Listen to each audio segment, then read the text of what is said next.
यहाँ धर्मेंद्र प्रधान का इस्तीफा मांगने के लिए आए। धर्मेंद्र प्रधान कुंभकर्ण की नींद सो रहा है। देखिए लंका का एक और कैरेक्टर है धर्मेंद्र प्रधान।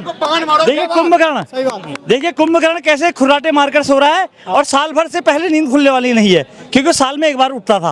अब इसको उठने के लिए, इसको उठाने के लिए बड़े बड़े भौंपू लगाने पड़ेंगे। मैं भी वहाँ चमचागिरी करता, उनकी हाँ में हाँ मिलाता, बड़े बड़े बिल्डिंगें खड़ी कर देता, बड़ा पैसा कमा लेता। आप बताइए ना, मैंने अपना नुकसान किया सिद्धांतों के चक्कर में, और इसी सिद्धांत के चक्कर में किसी पार्टी में नहीं गया। वोट कैसे मिल रहा है भाजपाइयों को? अब वोट इनको ईवीएम से भी मिल रहा है। सब कुछ आरएसएस तय करता है। आरएसएस चाहे तो किसी गधे को मुख्यमंत्री बना दे, आरएसएस चाहे तो किसी गधे को मंत्री बना दे, आरएसएस चाहे तो किसी गधे को प्रदेश अध्यक्ष, गधे को राष्ट्रीय अध्यक्ष बना दे। सुन लीजिए पूरी बात। नहीं, डीलरों की पार्टी है भाजपा में, डीलर ही डीलर हैं, और डीलर हैं। अगर लीडर होते तो छात्रों की बातों का संज्ञान लेते। नमस्कार, मैं ओमदेव। आज हम हैं दिल्ली जंतर मंतर पर। जी, क्या संदेश दे रहे हैं आप? नहीं, इसे संदेश ये दे रहा हूँ कि मैं पहले भारतीय जनता पार्टी, यानी कि मैं लंका में रहता था, और मैं भारतीय जनता पार्टी का सक्रिय सदस्य रहा हूँ। लंका श्रीलंका में है ना? लंका नहीं, लंका ही थी ना पहले तो। लंका श्रीलंका ही मान लीजिए आप। मैं तो भारत का निवासी हूँ ना। मैंने भाजपा को ही दरअसल लंका की संज्ञा दे दी है, तो आप भाजपा को लंका समझ सकते हैं। भाजपा वाली लंका में रहता था। पूरे देश में सगाई चल रही है बीजेपी वालों की भाजपा की। तो क्या हो गया फिर? मैं डरता हूँ क्या? क्या दिक्कत है उनसे? लीडर और डीलर में फर्क होता है कि लीडर डरता नहीं है। देखिए ऐसा होता है, मैंने वहाँ लोकतंत्र की बात कही, मैंने कार्यकर्ताओं के सम्मान की बात कही, और मैंने कहा कि काबिल लोगों को एमपी एमएलए का टिकट मिलना चाहिए। मैं सक्रिय सदस्य रहा हूँ। सदस्य तो कोई भी होता, सक्रिय सदस्य रहा हूँ। मिस कॉल वाले थे क्या? मिस कॉल वाले थे क्या? मिस कॉल तब मिस कॉल नहीं था भाई साहब। अटल बिहारी वाजपेयी के जमाने में पार्टी में था। और देखिए अटल बिहारी वाजपेयी के जमाने में पार्टी अलग तरीके से चल रही थी, पार्टी का तौर तरीका अलग हो गया है। और सबसे बड़ी बात यह, पार्टी में लोकतंत्र नहीं था, मैंने आवाज उठाई तो मुझे। संस्कारी पार्टी सर भाजपा। हाँ, संस्कारी है, तभी कह रहे हैं कि बच्चों को आतंकवादी कहता है कोई संस्कारी व्यक्ति। अपने ही बच्चों को, अपने देश के बच्चों को। आप देखें ना कितना दुर्भाग्यपूर्ण है, जिन्हें शब्दों की गरिमा का पता नहीं है, जिनको क्या बोल रहे हैं यही मालूम नहीं है। कितने वर्ष रहे सर भाजपा में आप? मैं भाजपा में 2009-10 से था, और 2015 में मुझे निष्कासित कर दिया गया, वो भी अलोकतांत्रिक तरीके तो आए थे मोदी जी 2014 में देश में। पिछले 11 वर्षों से मैं वन भटक रहा हूँ। और जैसे विभीषण राम की शरण में गए थे, तो मैं राम की तलाश में हूँ कि आखिर हे राम तुम हो कहाँ? क्या तुम अयोध्या में हो, क्या तुम वन में हो, या क्या तुम राजनीति में हो? क्योंकि भाजपा ने तो तुम्हारा राजनीतिकरण किया है। अयोध्या आ गए, राम अयोध्या आ गए। मैं राम को ढूंढ रहा हूँ कि आखिर राम है कहाँ? अयोध्या में है, वन में है? अयोध्या में, वन में, राजनीति में है। मंदिर बनवा दिया, मंदिर। क्योंकि राम को तो राजनीति में ले आए भाजपा वाले। अरे जय श्री राम बोलिए। मैं तो बोलूंगा, हे प्रभु जय श्री राम, हे प्रभु श्री राम। आप जहाँ कहीं से भी मेरे मन की बात सुन रहे हो, तो आप मुझे एक संकेत दीजिए। आप मुझे एक संकेत दीजिए ताकि मैं आपकी शरण में आ सकूं। जय श्री राम। पूरे देश में सरकार चल रही है भाजपा की। जय श्री राम। भाजपा से बाहर कैसे आ गए आप? भाजपा को डीलर चाहिए, लीडर नहीं चाहिए।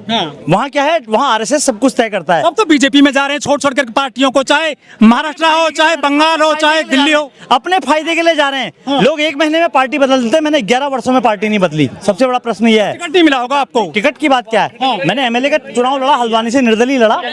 बात टिकट की नहीं है। नहीं, मुद्दे से नहीं भटक रहे जी। लेकिन आप इतनी बड़ी पार्टी है, संस्कारी पार्टी कही जाती है, और देश में सरकार चल रही है, अमृतकाल और विश्व गुरु बोला जाता है बीजेपी को। आप वहाँ से जो है कन्नी काट गई। यही तो दुर्भाग्य है कि जब अमृत मट रहा तब मैं पार्टी से बाहर हो गया। बड़ा दुर्भाग्य है, क्योंकि देखिए लोग पार्टी में फायदे के लिए जुड़ते हैं, और मैं पहला व्यक्ति हूँ जो पार्टी में नुकसान के लिए जुड़ा। मेरा तो नुकसान हुआ ना पार्टी से। किया आप बीजेपी का? नहीं, बीजेपी ने मेरा नुकसान ही नुकसान किया। भारतीय जनता पार्टी से गए थे, मर्जी से बाहर आ गए। मैं पॉलिटिकल आदमी हूँ। देखिए एक पॉलिटिकल आदमी हूँ, एक दल की आवश्यकता है।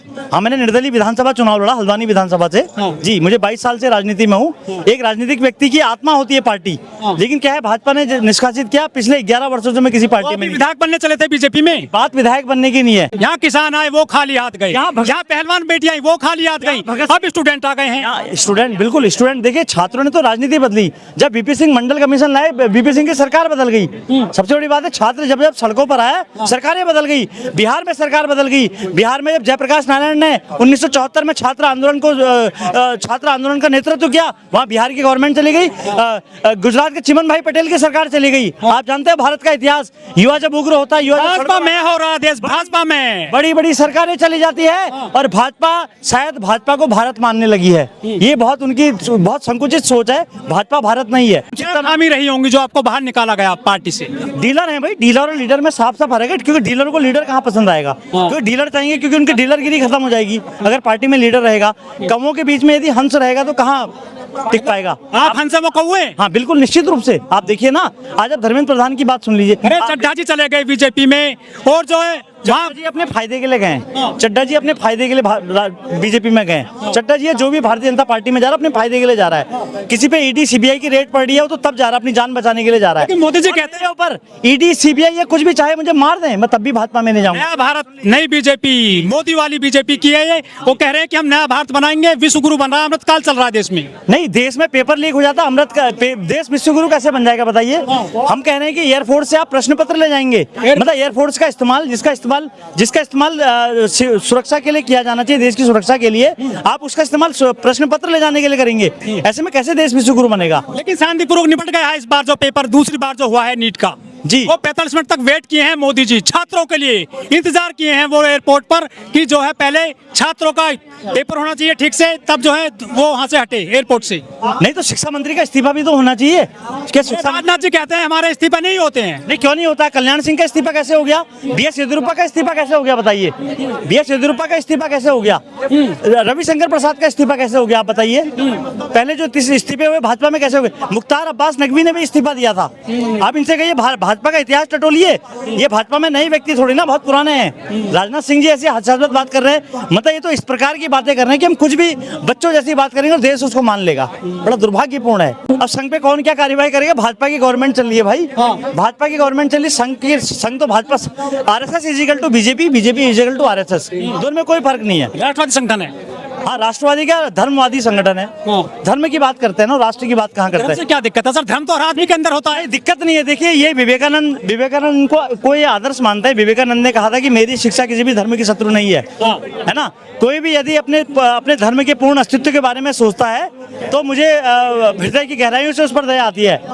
तो निश्चित रूप से देखिए विवेकानंद का जो हिंदुत्व का जो विजन था वो और इस विजन में अंतर है, क्योंकि हमारे देश में जो हिंदू जो लोग घर में पूजा करते हैं तो वहाँ कहा जाता है धर्म की जय हो, अधर्म का नाश हो, प्राणियों में सद्भावना हो, हिंदुओं में नहीं प्राणियों में, और पूरे विश्व के प्राणियों में सद्भावना हो। भैया लंका से निकाला गया हूँ, देखो लंका यानी भाजपा से निकाला गया, चोरी हो गया, लंका से निकाला गया है। आदमी तो कहाँ जाएगा, राम के पास तो जाएगा। रावण ने निकाल दिया तो राम के पास जाएगा। हाँ, मंदिर में जो 200 करोड़ की चोरी हुई है, राम के मंदिर से इन्होंने चोरी कर ली है।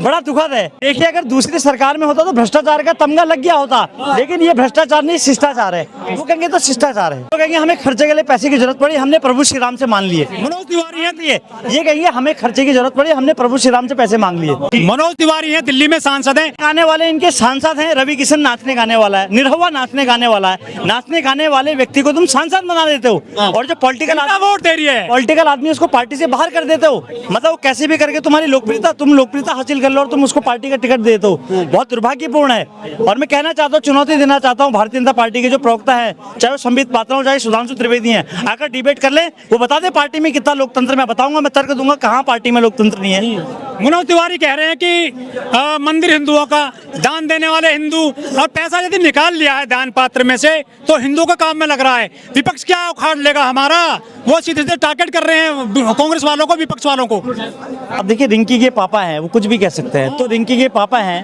अब वो फिल्मों में काम करते करते अचानक राजनीति में आ गए।